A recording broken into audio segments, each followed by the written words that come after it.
You're listening to the Pithy Chronicle. History with a bite. I'm Caroline. And I'm Erica. And we bring you history's dirtiest deeds, dripping with sarcasm. Are you hungry yet?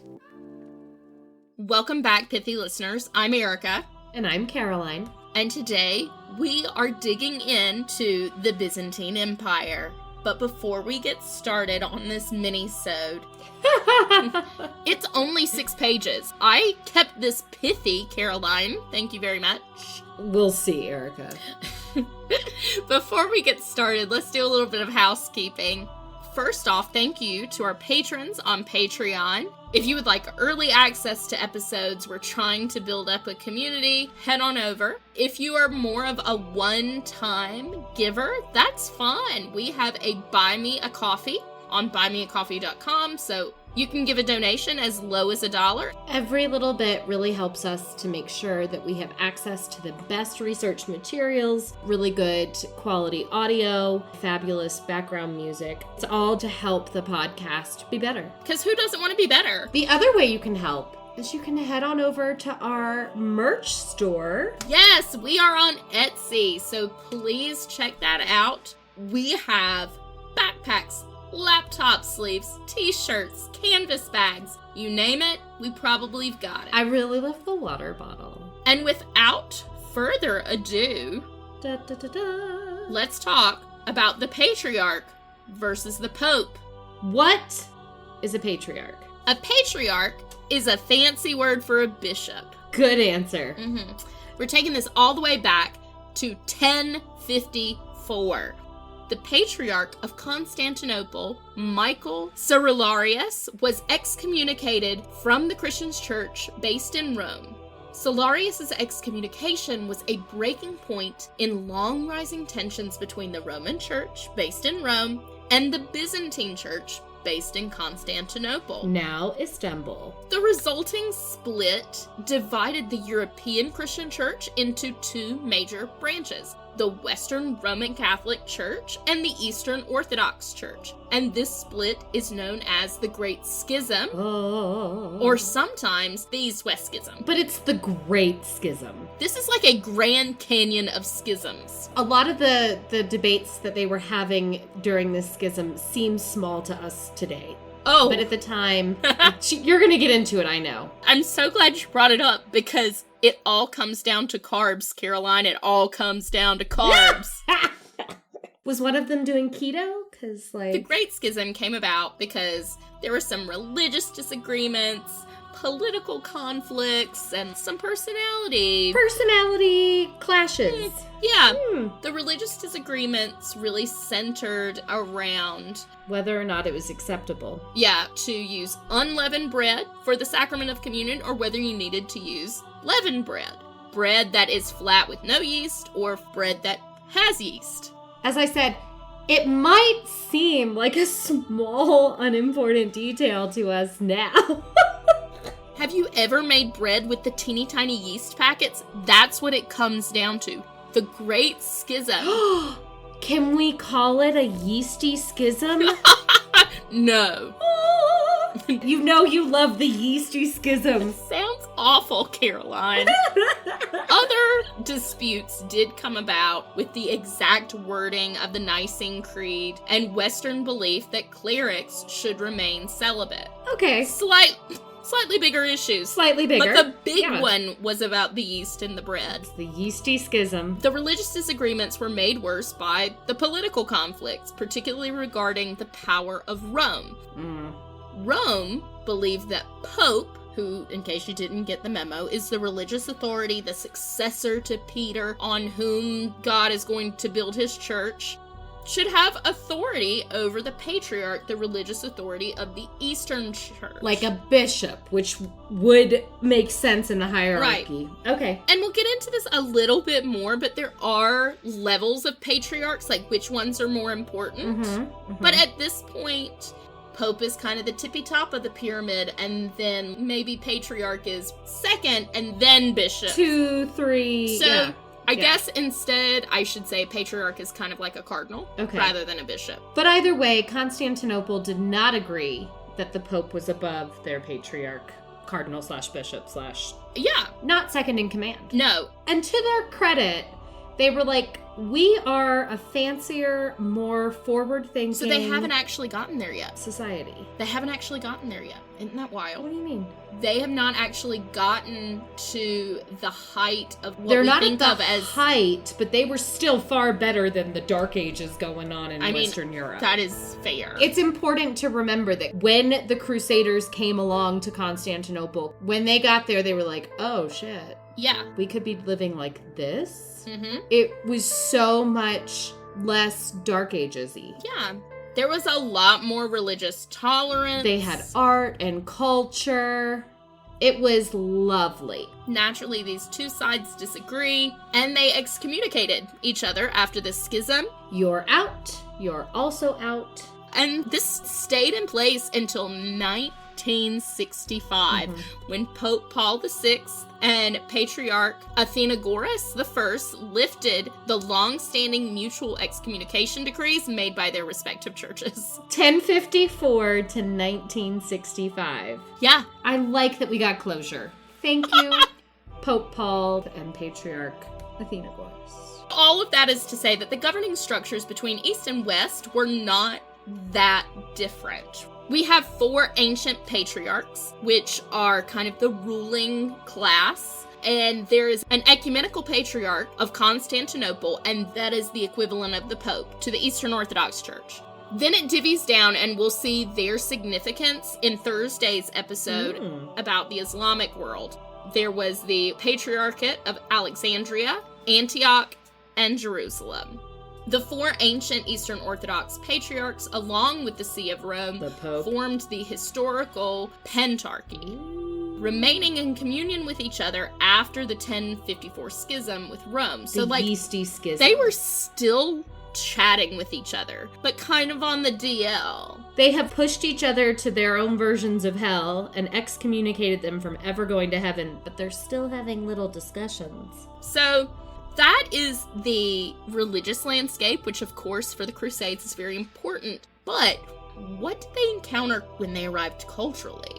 It's gonna be good. It's good. First off, let me just say thank you so much to the great courses on the Crusades. So I will be referencing those a lot from here on out. Culturally, we are going to go back to look at the reign of Basil II, the Bulgar Slayer. His reign, although a hot minute before the Crusades, encapsulates the epitome of the middle era of the Byzantine state. Constantinople, the capital, was the greatest Christian state, period, full stop, bar none. Sorry, Rome.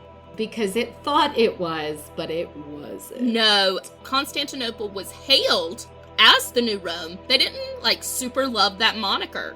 They thought Rome was annoying and a little bit of a backwater and believed they were much more superior, and they weren't wrong. They were not wrong. So whether out of spite or aesthetic purposes, they styled themselves like the Greeks. Quote, in letters, arts, and aesthetic, Constantinople was akin to classical Greece, and its nobility prized an education that stressed proper diction and comportment, quite in contrast to their co-religionists in Western Europe, unquote. This is the world in which the Crusaders arrived in 1095. In the episodes from last week, we talked about how these knights trained their entire lives to be warriors and to fight for their lords. But there wasn't a focus on poetry, art, sophistication, how to eat with a fork. These were not the things they were learning. They were learning how to stab their food with a knife and kind of shovel it in their mouths, and how to, assault women on their way. So it's a very different... Quite different. It's quite different. This was no small potatoes. The empire was a powerful bureaucratic state which covered modern-day Turkey, which we're going to call Anatolia or Asia Minor, the Aegean Islands, Greece, and the Lower Balkans. They were incredibly influential in the land of the Kievan Rus, what we now know as Russia, Belarus, and Ukraine. This was a large swath of land that contained many ethnic groups. Two that will come back are the Varangians, Vikings who settled in the Rus lands, and the Pechenegs. I love that. The Vikings are everywhere. Yeah, because we'll see them with the Normans. I know. They basically went and intermarried with everybody and made everybody better warriors. Truly they did. Go Vikings. And Pechenegs, a semi-nomadic Turkic people from Central Asia who spoke the Pecheneg language. And in the 9th and 10th centuries, the Pechenegs controlled much of the steppes of southeast Europe and the Crimean Peninsula. The Varangians held pagan beliefs before conversions, and the Pechenegs continued to be split between Christianity and Islam. It was, in fact, Byzantine missionaries who translated parts of the Bible into the Old Church Slavonic language for the first time, paving the way for the Christianization of the Slavs. There is evidence that the first Christian bishop was sent to Novgorod from Constantinople, either by Patriarch Photius or Patriarch Ignatius, circa 866-ish. Nice. Let's get one thing straight. Okay. The Byzantines did not have this issue between church and state the way the West did. No. Church and state were hand in glove. Emperors believed themselves to be the second coming of David, a king of the Israelites known as the man after God's own heart, or, quote, Iso Apostolicus, equal to the apostles. That's a big deal. That's a big-ass statement. There weren't that many of the apostles, so... I mean, if you really want to get into it, there were only the 12 disciples, but there were many more apostles. Apostles were ones that were... below the directly... disciples. Well, they were directly influenced by the disciples. Okay. But after that, you kind of get into just, like, rando people. Just basic believers. Just basic Who believers. cares about them? Basil is a part of what is known as the Macedonian dynasty. They wanted to use soft power tactics to enforce their reign, so they spent a ton of imperial money on making Constantinople a religious Disney World. Yeah. The art created under their reign. Yes. Am I wrong, though? No, it's perfect. Am I wrong? It's perfect. The art created under their reign is what we most associate with orthodoxy to this day. Mm-hmm. And they invested a lot of money in the retrieval and preservation of religious relics. Quote unquote relics. Look at this. As a refresher, these relics were usually bones or body parts of dead saints, pieces of the true cross, or anything used in the Passion of the Christ. A thorn from the crown, etc. Another famous one would be the Spear of Longinus that pierced Jesus' body, or the Shroud of Turin, which has gotten some press recently, which allegedly was the funerary shroud of Jesus. I've seen it. And it looked like a shroud. I mean, it is old. It's real old. So I've seen a lot of relics. I like the relics. I like to go look at them. I find it fascinating that people gave their lives to find a piece of history. And that's what it was to them. It was a piece of history. It was like going to a museum and seeing their world come to life. And while they aren't authentic most of the time, they stood for something that was authentic. Not only that, some of these relics allegedly had healing power, so you would go to maybe conceive. You would go on pilgrimage. Right. Yep. And that is why, for better or for worse, we get a lot of the Crusades, because there were Crusades that were just armed pilgrimages, but we'll get into that at another time. All right, so as we learned last week, the Middle Ages, the Dark Ages, were not so great for cultural and artistic and literary, and it was a really rough time. Wasn't great. It wasn't great. But here in Byzantium, we're doing really well. We're kicking butt. But did they have a military system as well? I know that Western Christendom was ready for fighting. They had trained for it. They were a bloodthirsty bunch. Were the Byzantium group the same? Because they're quoting poetry over here. So, like... But, like, you see my face that I just made at you? Mm-hmm. Describe that face for the listeners. Well, make it again. It's this face. She's looking at me like I'm an idiot, so that's fun. Oh, this is my disappointed mom look. Oh, it's a disappointed mom look. I can't believe I didn't get that right the first time. I've seen it before. From my mother and you. You're just putting your mom on blast here today. No, my mother's wonderful. Continue. Military. What was their military system? Before we get into the specifics, let's also remind ourselves that the Byzantines had kept the bureaucratic systems of Rome, which gave the emperor himself power to tax the citizens directly. He didn't have to deal with the nobility and the manorial system of the West. Yeah, because that was a pain in the ass. Oh, and such a pain it really in the butt. hurt the consolidation of power. Bureaucrats were salaried positions at court. Eunuchs were employed as political fodder, but also held positions of great power. So you had to actually be semi-competent at your job to be employed and salaried. Shock. I know. It's not just inherited. Now, of course, there was some overlap with the nobility, but largely they were bureaucrats. And eunuchs, unfortunately, if they were good at their job or they needed someone to kind of scapegoat, it ended up being the eunuchs. Because most of them were basically captured from other areas of the world, Right. castrated and brought there to be bureaucrats without familial allegiances that would degrade their decisions. Exactly, and that was not only a tradition in Byzantium, but also in the Islamic world, as we'll see later. I mean, logically, it does make sense and it did work, but Was it rude. cruel and unusual? Very. Yes. Similarly, again, to the Romans, there was a standing professional army. We're not talking about peasants with pitchforks. They train for this. They are professional. Having a field army or a scholae in Constantinople, which was a tradition that went back to Constantine, was a huge uniting force. This meant that they had something to rally behind. It was a shared experience for people who were professional military. I mean, look at the military community in the US today, since that's kind of an easy thing for us to talk about. yeah, we have the experience. You get together at these hail and bales. What do they all talk about? They talk shop. They do. It's in a uniting environment, even if it's to bitch and complain. It's a culture. It is. It 100% is. And it's a profession versus just a pastime or a hobby or once every 5 Or years you're needed. I'm rich and bored.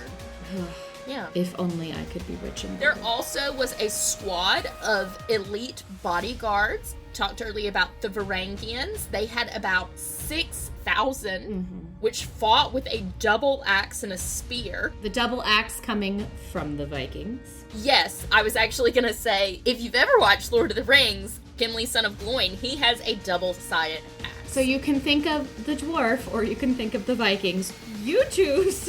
Your choice.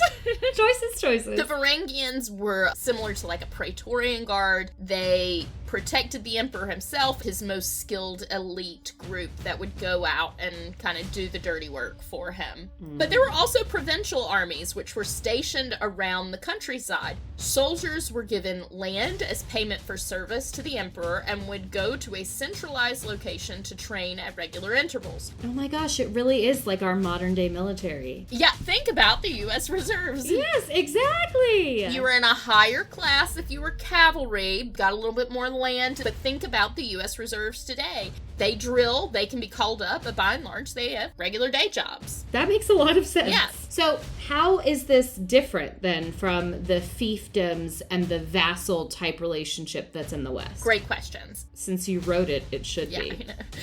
I know. Anyway, it's a matter of central authority. In the West, armies might fight in the name of the sovereign, but he didn't pay their bills. Usually there was a noble middleman that got the cash or the money from the sovereign, and then they were paid. This is not the case in Constantinople.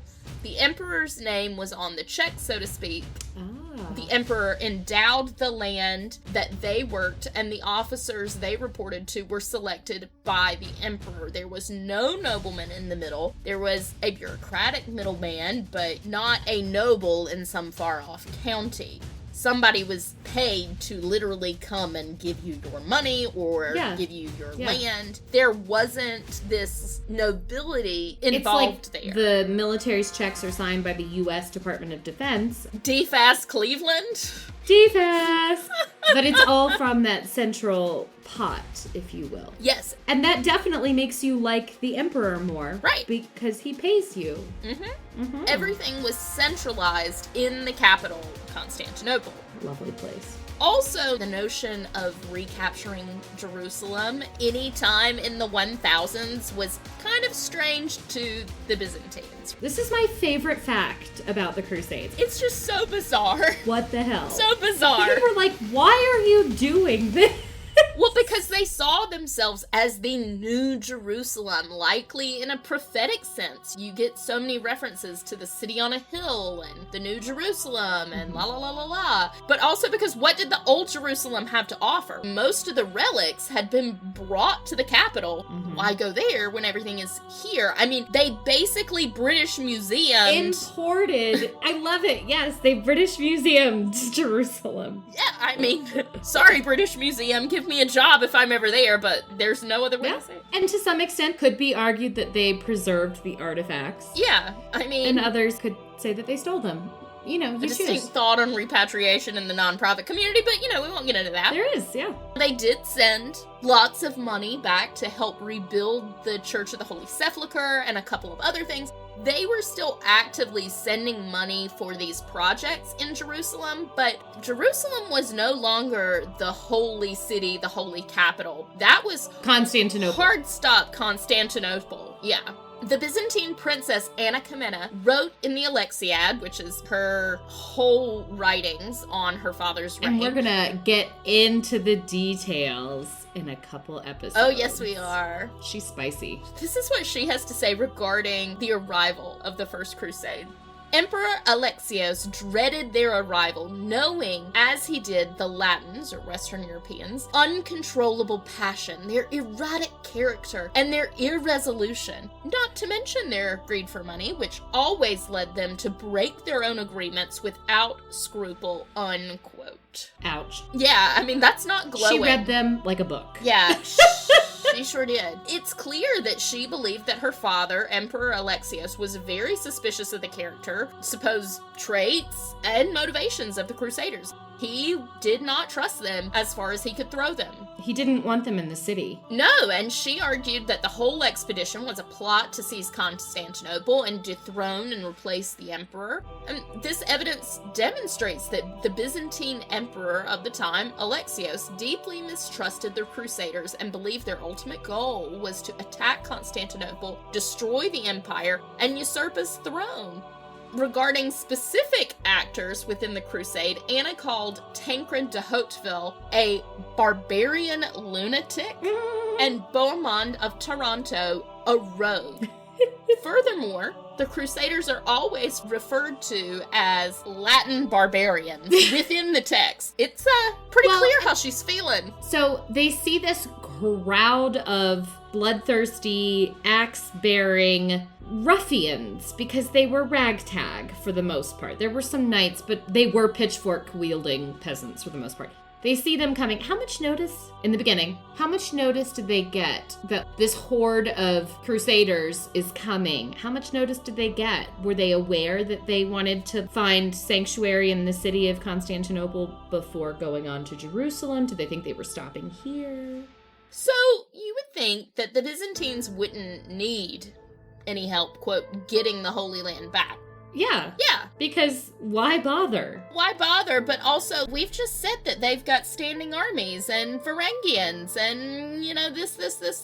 Yeah. We're going to take a quick peek at the absolute hot mess express that is the Council of Piacenza and Clermont in 1095. Urban II, who was Pope at the time, was in warm, bordering on boiling hot water and needed a distraction to cover up the major sex scandals, revolts, and allegations of simony that were going on to smooth over the recent investiture controversy as well. Not to mention a little anti-Pope drama. Oops. This all came up early 1095 during the Council of Piacenza, which you can hear in gross and amazing detail in our episode about the Holy Roman sex scandal. It was salacious. Back in season 2. He was on a get well tour of Italy and France to make sure everyone recognized him as the Pope and not that doggone anti-Pope Clement after the investiture controversy. Mm-hmm. It was such an explosive council that he had to take some time to strategize before reconvening at the Council of Clermont. It was at this council he preached the First Crusade. Okay, how did we get from A to J? I'm missing the intermediate steps. Here is the key, and it is a battle, the Battle of Manzikert. This is the battle in which the Byzantines were defeated by the Seljuk Turks in 1071 and marked the beginning of the end for the Byzantine Empire as a militarily viable state. Many of these professional elite troops of the Byzantine Empire perished at Manzikert, and the Emperor Romanos agreed to cede important Byzantine territories. Upon Emperor Romanos' very embarrassing return, he was overthrown, blinded, and then killed by his political enemies. Ouch. The weakened Byzantine Empire called on fellow Christians in Western Europe to come to their aid, an appeal that eventually led to the mounting of the Crusade. Okay, 1071. I get that things weren't going well, but that's a 24-year gap. So were they asking for help this whole time? No, but take a guess at how many rulers there were from 1025, the height of the Middle Era that we started talking about, and 1081 when Alexios took over. So that's... Just guess. I'm gonna go 3. 3 to 4. Oh, my sweet summer child. How many? There were 13. Wow. It was a string of short-lived and ineffectual rulers. I did the math. In 56 years, there were 13 rulers, meaning they had an average reign of 4.3 years. That's like a presidency. That's a lot of turnover. Yes, especially when you're being murdered at the end of it. By the time Alexios ascended the throne, the Seljuks had taken most of Asia Minor. Alexios was able to secure much of the coastal regions by sending peasant soldiers to raid Seljuk camps. But these victories were unable to stop the Turks altogether. So as early as 1090, Alexios had taken reconciliatory measures towards the papacy, with the intention of seeking Western support against the Seljuk Turks. And in 1095, his ambassadors appeared before Pope Urban II at the Council of Piacenza to seek the help he needed from the West. So the help he needed from the West was simply some mercenary forces. That's it. Not the immense hosts that arrived to his consternation and embarrassment after the Pope preached the First Crusade at the Council of Clermont later that same year. Specifically, he wanted Normans. Well, they were the fighting force. They were very capable. They were very capable. He went to the Pope, which would have been hard for him anyway, because, of course, he would have been more about the Patriarch and Eastern Orthodox Christianity than the Catholic Church. But he went to the Pope and was like, I'm really desperate. I just need some mercenaries to help me fend off the Seljuk Turks. And the Pope sent him... This call was met with an enthusiastic popular response across all social classes in Western Europe. Mobs of predominantly poor Christians numbering in the thousands, led by Peter the Hermit, a French priest, were the first to respond. So the first people they're getting are not even trained anything. They are... Much less Normans. They're the peasantry. What has become known as the People's Crusade passed through Germany and indulged in wide-ranging anti-Jewish activities, including the Rhineland massacres. On leaving... Wow, it just never ends, does it? It really doesn't. On leaving Byzantine-controlled territory in Anatolia, they were annihilated in a Turkish ambush led by the Seljuk Kilij Arslan in October of 1096. So they did not make it very far. Alexios was like, this was not what I asked for. Definitely didn't ask for a band of anti-Semitic peasants who killed with wooden forks. He literally sent them to the front lines to die because he was like, this is not what I asked for and I don't appreciate this. So did they participate, like, at all? They passed through briefly, but that was just the People's Crusade.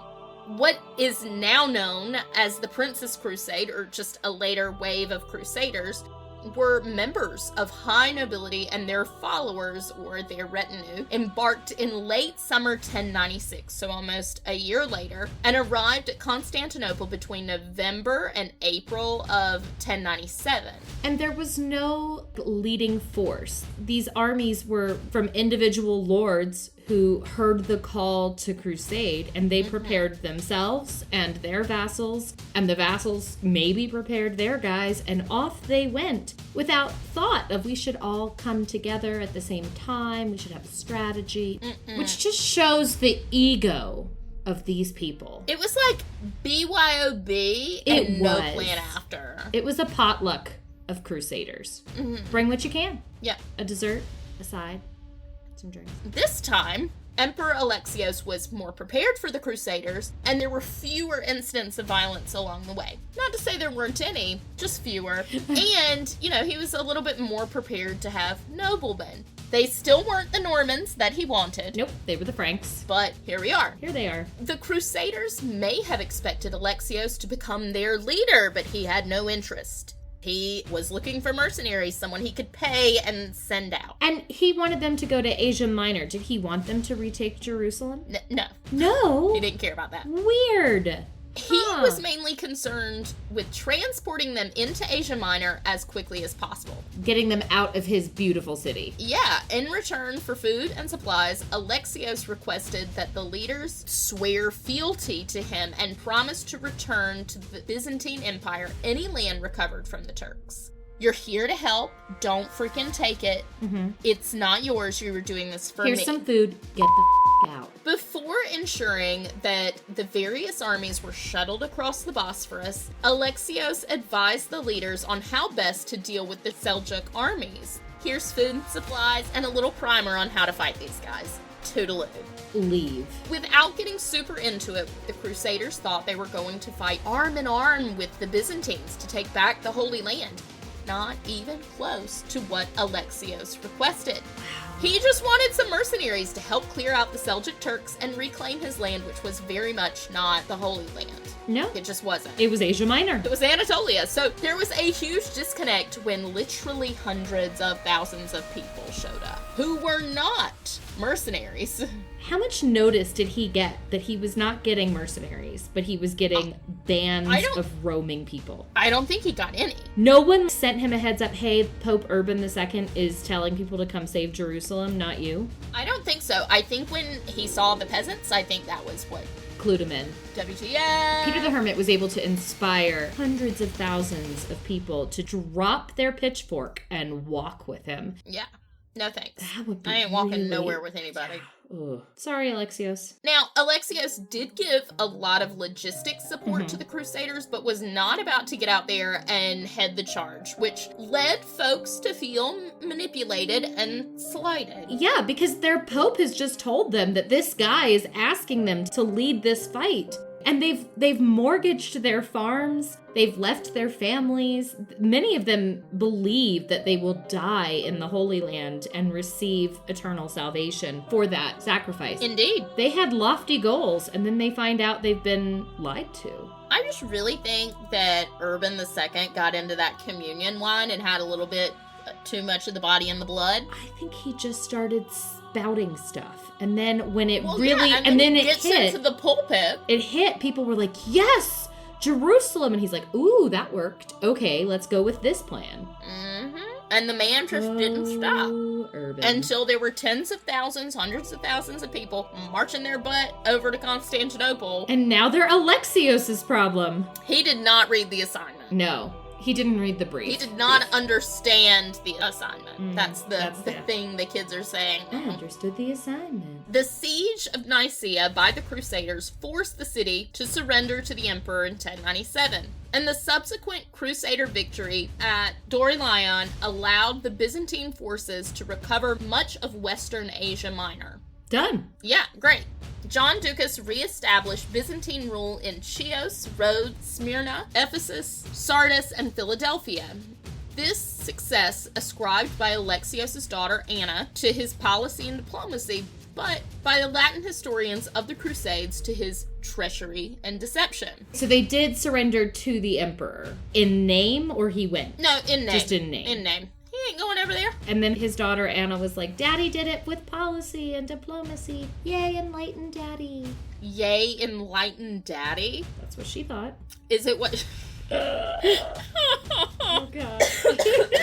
I love the last remnants of your COVID come out with your laugh cough. Who knows how long it'll be here. Oh, God. In 1099, a Byzantine fleet of 10 ships was sent to assist the Crusaders in capturing Laodicea and other coastal towns as far as Tripoli. The Crusaders believed their oaths were made invalid when the Byzantine contingent failed to help them during the siege of Antioch. Bohemond, who had set himself up as the Prince of Antioch, briefly went to war with Alexios in the Balkans, but he was blockaded by the Byzantine forces and agreed to become a vassal of Alexios by the Treaty of Diabolis in 1108. So, at some point, the Crusaders literally turned on Alexios because they didn't like the help they were getting, and then fought amongst basically themselves? Yeah.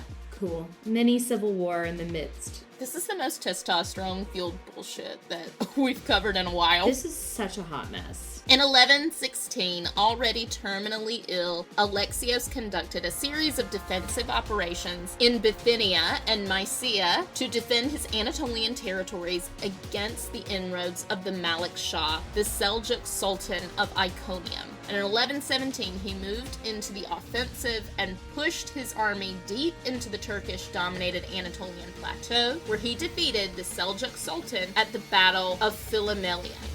And that's kind of it. Byzantium, 100 years before the Crusades, was the height of Enlightenment, art, culture, poetry, as well as a very well-run bureaucratic system with a highly trained professional military. Byzantium was the place to be.